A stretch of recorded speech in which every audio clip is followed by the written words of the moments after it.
Bismillahirrahmanirrahim. Assalamualaikum warahmatullahi wabarakatuh.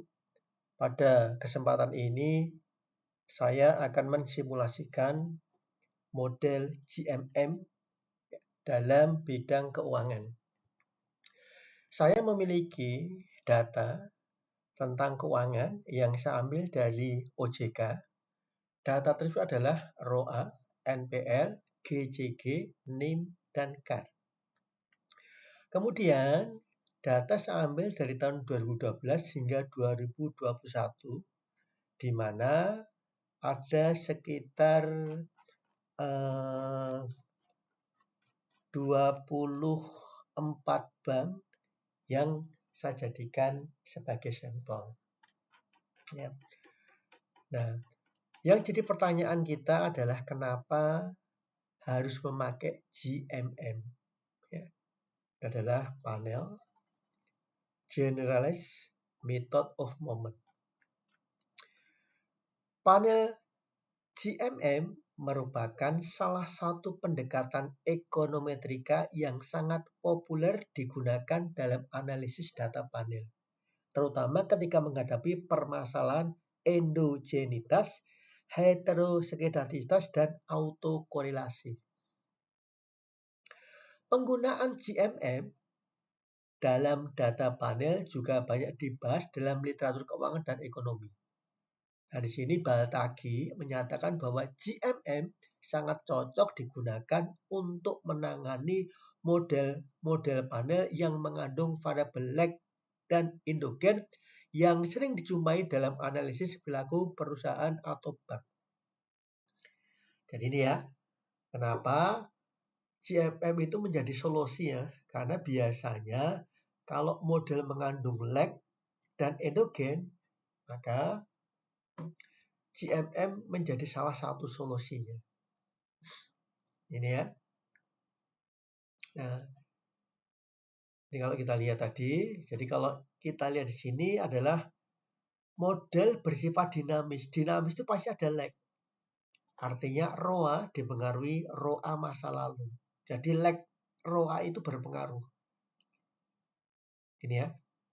Hanya GMM ini yang valid kalau ada lag dan ada endogenous. Ini kan ada lagnya dan dia berhubungan. Ini ya. Jadi GMM menjadi valid.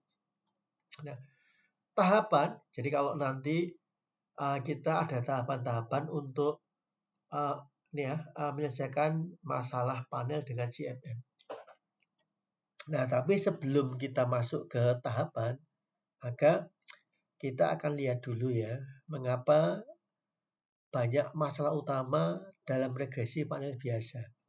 Satu, karena terjadinya endogenitas atau masalah paling penting. Yang kedua, ya, dalam panel biasa kadang-kadang ada efek dinamis, lag variable dependent. Banyak fenomena ekonomi bersifat dinamis ya. Nah, sehingga kinerja hari ini kan berdampak kepada kinerja yang akan datang. Atau kinerja sekarang dipengaruhi kinerja masa lalu. Kemudian ada heterogenitas tidak teramati dan muncul ya, autokorelasi dan heteroskedasitas dalam model. Sehingga kalau kita menjumpai ini, maka GMM menjadi salah satu solusinya. Nah, ini ya. Nah, tahapannya, satu, merumuskan model empiris. Kedua, mengidentifikasikan masalah endogenitas. Jadi kalau ada lag-nya, berarti ada kecenderungan mengandung endogen. Nah, kemudian setelah kita putuskan tahap 1, 2, maka kita lakukan transformasi data, yaitu melalui uji stasioner. Apakah dia di first different atau dia campuran. Di first different ya, atau di level. Kemudian setelah ini dilakukan transformasi data, maka masuk ke penentuan instrumen. Nah, baru kemudian kita akan estimasi model GMM. Ya. Nah, kemudian ini setelah kemudian estimasi, maka ada uji Hansen, uji Sargen ya. ke-7 ada uji AR1 dan AR2. Interpretasi hasil dan kesimpulan. Oke ya, sekarang kita punya data. Ya, data ini ya. Kita copy dulu ya datanya ya. Jadi kita copy. Data ini kita copy. Copy dari nama variabel sampai kemudian di akhir data.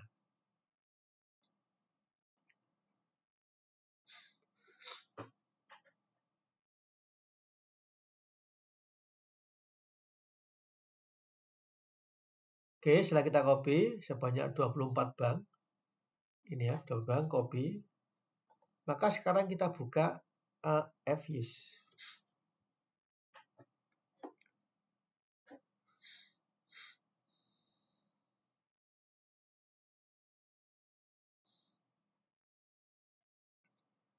Kemudian yang pertama adalah kita buat dulu ya. Buat data di sini, file, new, work file. Nah, kemudian karena panel, berarti dia kombinasi dari cross sama temp. Jadi ketemu balance panels. Datanya tadi tahunan, diawali tahun 2012 dan berakhir 2021. Kemudian ya di sini kita masukkan crossnya ada 24 bank. Oke ya.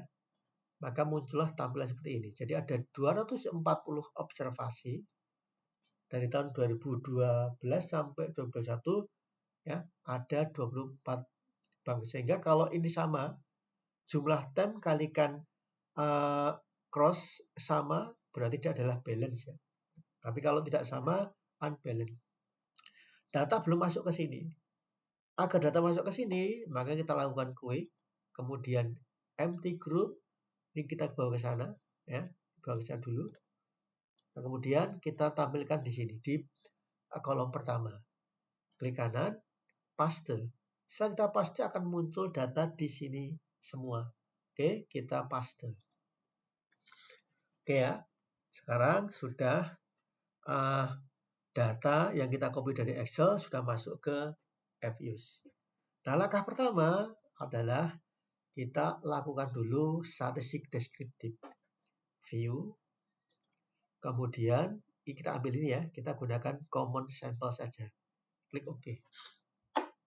Nah, di sini kita lihat ada data dari mulai min, median, maksimum, minimum, standar deviations, scannes, kurtosis, Jar-Gubera.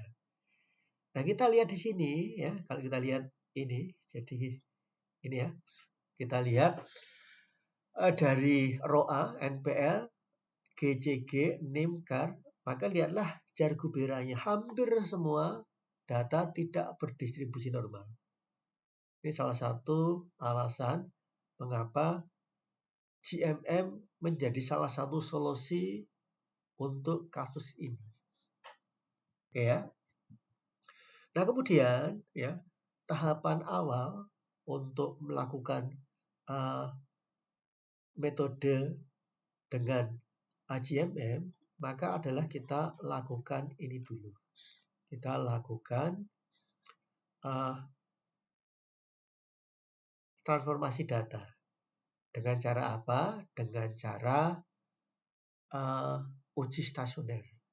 Ingat ya, inilah kalau kemudian Anda lihat GMM nggak boleh digunakan kalau tujuannya adalah untuk data statis sederhana. Tidak ada energenitas, kemudian T-nya panjang, N kecil. Dilihat T-nya kecil, tapi cross-nya ada 24.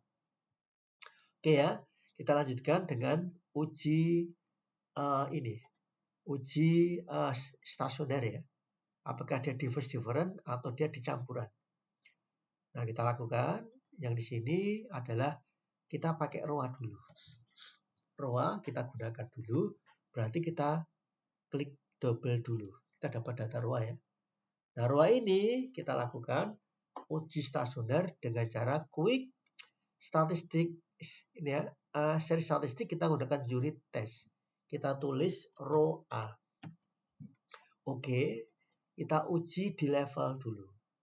Oke ya. Kita lihat di sini, ini signifikan, ini tidak ya, tapi hampir ya. Ini ada 3 metode menyatakan bahwa stasioner level terpenuhi. Tapi untuk AIM pesaran dan SIN with statistik ini tidak terpenuhi syarat stasioner di level. Nah, kita lihat sekarang dengan cara view kemudian graph. Oke, klik. Ini hasilnya. Sekarang kita bandingkan dengan yang first different. Quick. Kemudian si statistik kita gunakan unit root test. Kita tulis D. D itu adalah turunan pertama. Kemudian row A ini. Kita klik. Karena pakai D, kita pakai yang level ya. Level ketemu tadi ini. Nah, sekarang dengan tadi level ini semua signifikan. Artinya data sudah stasioner di first different. Kita lihat view, graph, kita lihat gambarnya. Nah, inilah bisa kita bandingkan row A data level, D row A data first different. Maka untuk first different-nya ini kita lihat trennya sudah stasioner. Ini masih ada pola kalau ini di kita ini ya. 1. Kita coba sekarang untuk NPL. NPL kita klik. Sekarang kita pilih quick. Kita pilih seri statistik, unit root test. Kita pilih NPL. Oke. Kemudian kita level. Oke. Lihat di sini. Ini hampir semuanya menyatakan tidak lolos untuk data level. Kenapa? Ini di atas 0,05. Kita lihat tadi gambarnya, view, graph, kita lihat tadi ini. Klik. Dia membentuk pola. Kita bandingkan sekarang untuk yang first different. Quick. Saya statistik unit root test, kita tulis DNPL. D dalam kurung NPL. Ini ya, kurung tutup. Klik OK. Ini level. Klik ke sini. Hampir semua adalah signifikan. Artinya NPL ini sudah lolos di first different. Kita lihat sekarang, kita bandingkan kalau kemudian kita lihat grafiknya. View, graph, ini oke. Inilah ini ya.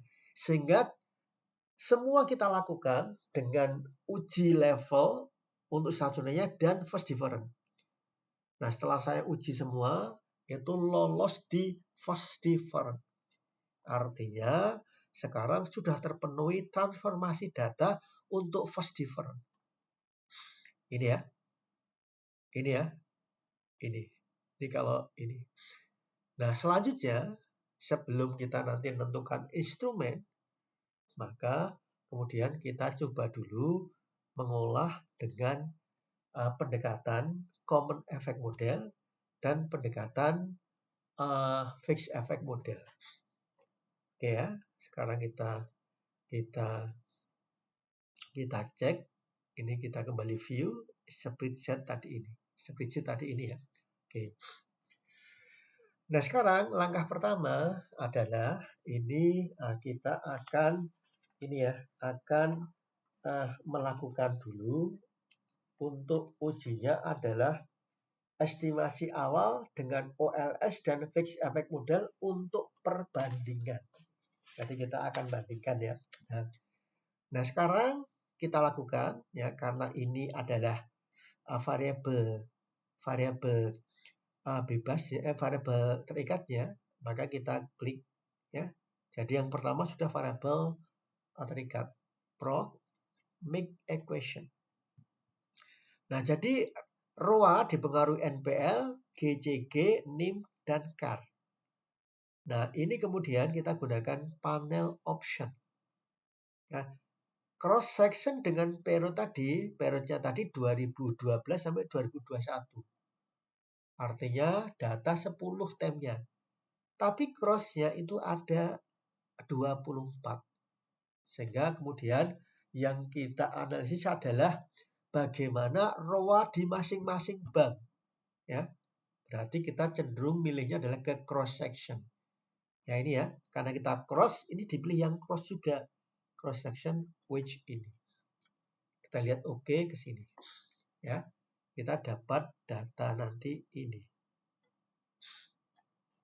Ini ya, kita dapatkan ini semua signifikan. Ya. Nah, kemudian setelah kita dapatkan model, ini model ya, AGLS, kemudian pendekatan cross section wedge ini, maka sekarang apakah model ini adalah memenuhi kriteria blue? Maka kita lihat view, kemudian kita lihat residualnya dengan normality. Klik ke sini. Nah, kita lihat, kita besarkan. Ini ya. Nah, sekarang Jarguberanya 24,11171. Probabilitasnya adalah 0,000 ini. Artinya hipotesis 0 itu ditolak. Yang berarti kita menerima hipotesis 1 atau HA bahwa residualnya tidak berdistribusi normal. Ini ya. Ini alasan pertama dan tidak normal tadi. Kemudian yang kedua, kita harus menguji. Kita harus menguji autokorelasi dan hetero. Nah, caranya gimana? Karena kalau kita auto, itu adalah apakah residual leg 1 dan leg 2 ini berpengaruh kepada residualnya. Atau kalau kita hetero, berarti apakah variabel bebas ini berpengaruh terhadap residualnya. Nah, karena kita butuh residualnya di sini, maka kita turunkan atau data itu kita boleh melalui proc, kemudian make residual series, kita beri nama resid chem. Resid chem ya, berarti resid untuk common effect model. Kita simpan, klik ke sini, maka ini sudah muncul data tuh ini. Ya, data ini sudah ada di ini. Ya, ini sudah muncul ke sini datanya. Ini ya, kita resid chem tuh ini. Keluar. Nah, sekarang kita uji dengan estimate, ganti di sini row-nya variabel terikatnya dengan resid chem, tapi diabsolutkan. Ini diabsolutkan. Ini absolut ABS. Ini ya, diabsolutkan ini. Nah, ini untuk menguji apakah terjadi autokorelasi dalam model. Kita lihat oke ke sini. Ya. Nah, inilah muncul di sini, ini masih signifikan. Artinya GCG itu punya pengaruh terhadap residual. Untuk chem, ini juga sama F statistik secara keseluruhan. Ya, variabel NPL, GCG, NIM, CAR ini punya pengaruh terhadap residual. Ya, berarti kalau dalam model itu terjadi hetero, maka model GMM menjadi salah satu solusi. Nah, bagaimana dengan autokorelasinya? Ya, ini kita tinggal nambahin saja di sini dengan resid chem, ya, resid chem leg 1 min 1 dengan resid chem ini adalah leg 2. Leg 2 itu ini. Ya, kalau sudah betul, kita akan ukur ke sini. Di sini maka lolos ya untuk ini ya. Ini gak signifikan, ini tapi ini signifikan. Tapi artinya di sini kita lihat ini. Tapi karena tadi di sini kemudian untuk jam ini ya distribusinya tidak normal untuk residualnya dan terjadi hetero ya. Nah, sekarang bagaimana kalau kemudian kita bandingkan dengan model fixed effect model? Ya, ini kita tadi ini sudah kesimpulan dari chem adalah residual tidak berdistribusi normal, kemudian terjadi pelanggaran asumsi klasik homoskedastisitas. Sekarang estimate yang ini kita ganti lagi dengan row A. Ini kita ganti dengan row A. Ya. Kita ganti dengan row A. yang ini kita hilangkan. Kita hilangkan untuk residnya. Oke ya. Nah, kemudian kita pilih panel. Yang sekarang ini kita ganti untuk fix. Ya. Oke, kita klik ke sini. Ini adalah model data panel dengan pendekatan fix effect mode atau FEM. Ya. Nah, sekarang kita uji. Ya, ini kalau kita lihat tadi ya, jadi hasilnya ini. Kita uji, yang pertama adalah normalitasnya. Ini juga terjadi, dia signifikan. Artinya residuanya tidak berdistribusi normal. Ya, kemudian kita lanjutkan lagi sama seperti tadi adalah uji auto dan uji header. Klik tadi ini ya. Nah, sekarang kita turunkan lagi di sini prop make residual. Kita ganti resid dengan residnya FEM ini. FEM, klik OK. Maka nanti kalau kita lihat tadi di sini, ini ya. Maka ini muncul ada resid jam, resid FEM.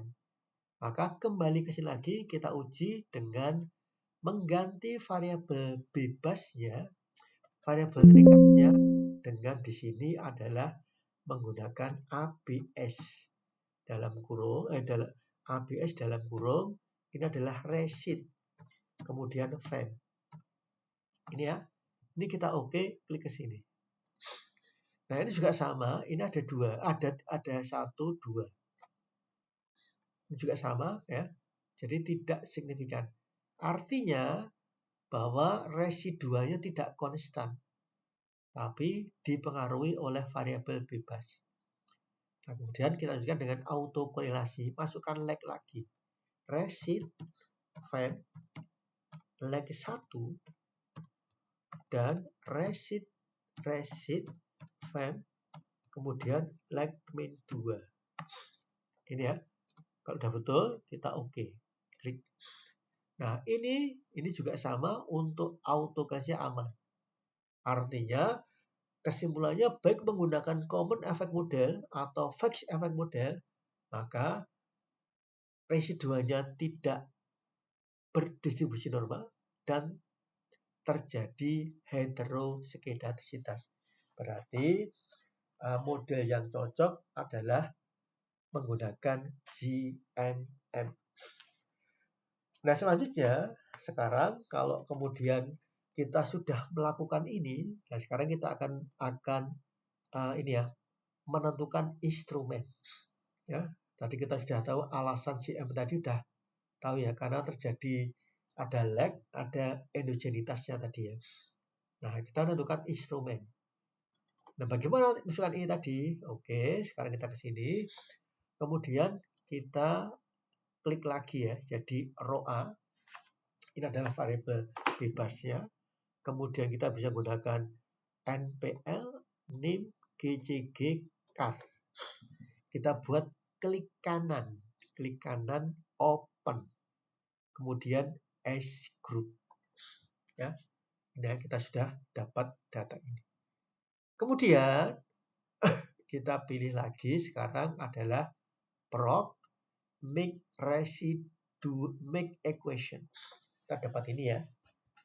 Nah, setelah ketemu ini ya, kita ketemu ini ya, maka gantilah yang estimation setting ini dengan ini ya, dengan ini kita gunakan tadi adalah GMM tadi ini. Ini GMM ya. Klik ke sini.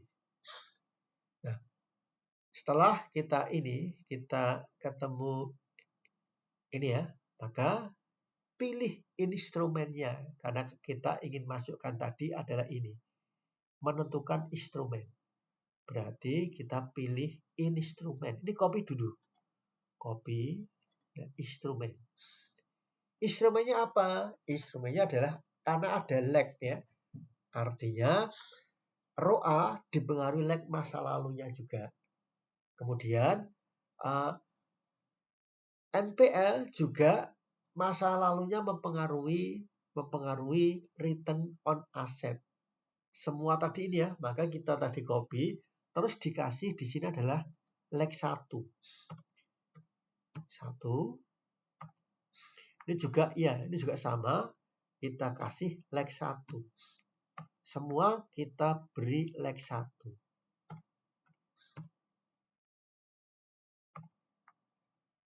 GCG juga sama, adalah leg 1.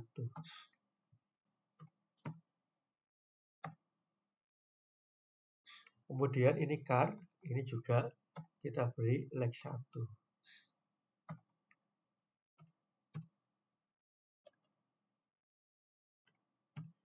Nah, kemudian konstanta kita hilangkan. Konstantanya kita hilangkan. Setelah ini, maka kembali ke specification. Kita pilih dynamic panel widget. Kita pilih next. Kemudian di sini ada what is your dependent variable row A. Next. Kemudian ini ya, kita klik di sini, kita klik saja next ke sini. Ini juga sama, dipilih different. Kenapa? Karena tadi ini ada 2 pilihan. Ini ya. Ini adalah tadi kita lihat tadi adalah first different. Nah, different tadi ya. Kita pilih different.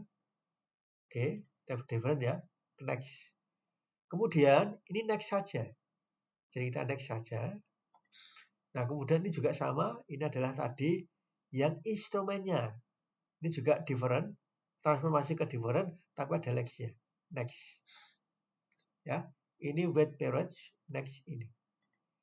Ini juga finish. Maka sekarang kita klik OK. Oke ya. Nah, inilah yang kemudian kita dapatkan modelnya seperti ini. Ya, kita dapatkan modelnya adalah model GMM ini. Nah, kita sudah dapat ini. Nah, setelah dapat ini, maka inilah yang estimasi tadi ya. Nah, kita perlu yang namanya uji Hansen. Jadi nanti kita akan lihat di sini adalah uji Hansen. Ya.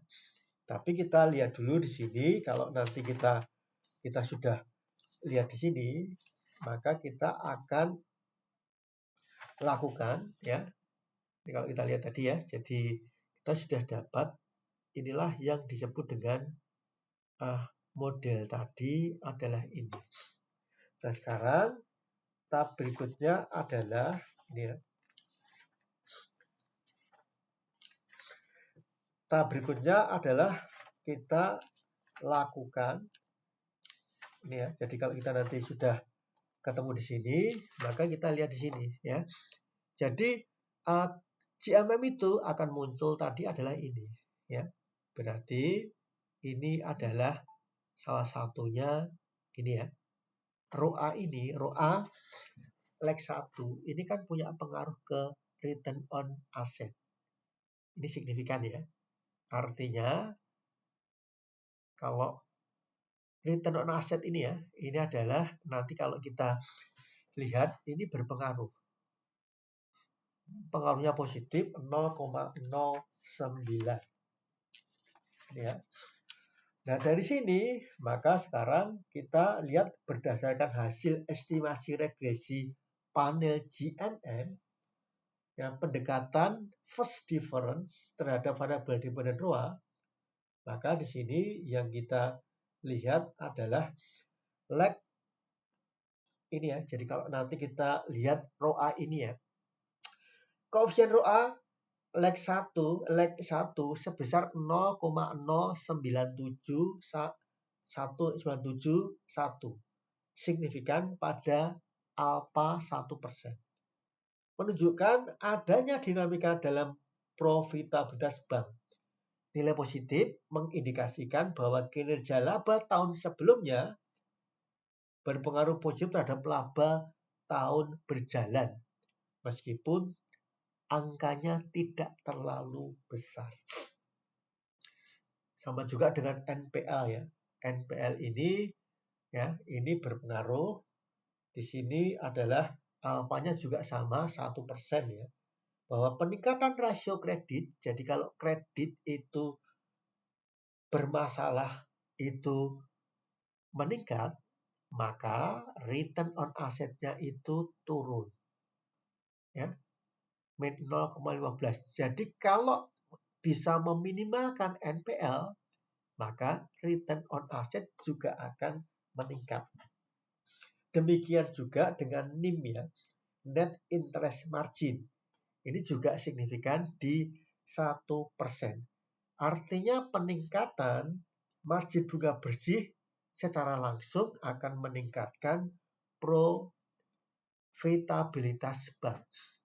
Nah, di sini juga kemudian good corporate governance ini kalau nanti Anda lihat bertolak belakang ya. Nah, inilah temuan kita ya. Jadi kalau kita lihat ya ini temuan. Kenapa kemudian yang good corporate governance kok semakin baik, kok kemudian profitabilitasnya semakin menurun. Nah, dilihat ini kalau untuk CAR ini signifikan, ya ini nggak signifikan ya. Ini wajar ya. Jadi kalau nanti kita lihat di sini banyak juga literatur yang mengatakan bahwa modal yang memadai dan kepercayaan dan stabilitas bank, namun terlalu besar dapat menurunkan efisiensi.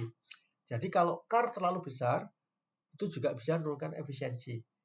Nah, dari variabel yang signifikan ini, mana yang paling punya kontribusi terberat adalah NIM. Jadi, net interest margin ini memiliki pengaruh terbesar terhadap return on asset. Ini ya.